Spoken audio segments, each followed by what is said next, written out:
मॉरिशसचा 2 दिवसांचा यशस्वी दौरा आटोपून पंतप्रधान नरेंद्र मोदी मायदेशी परतले. उभय देशांमध्ये 8 करार. ग्लोबल साऊथसाठीच्या महासागर उपक्रमाची पंतप्रधानांनी केली घोषणा.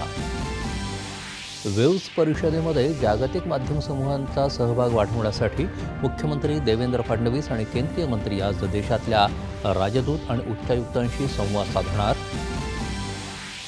स्टारलिंक उपग्रह इंटरनेट सेवेसाठी इलॉन मस्क यांच्या स्पेसएक्स कंपनीशी जिओ आणि एअरटेल या कंपन्यांचा करार. केंद्रीय मंत्री अश्विनी वैष्णव यांनी या कराराचं केलं स्वागत. पायाभूत सुविधांचा विकास, गुंतवणूक आणि जलसंधारण क्षेत्रात उल्लेखनीय योगदान दिल्याबद्दल मुख्यमंत्री Devendra Fadnavis TIE Mumbai hall of fame या पुरस्कारानं सन्मानित. पाकिस्तानमध्ये जाफर एक्सप्रेस गाडीवर झालेल्या हल्ल्यानंतर बचाव अभियान संपलं. 346 पोलिसांना वाचवण्यात यश. 50 हल्लेखोर ठार. 27 पाकिस्तानी जवानांचा मृत्यू.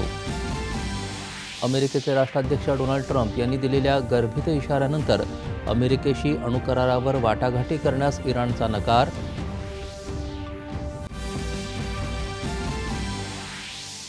राज्यासह देशभरात आज होलिका उत्सवाचा उत्साह.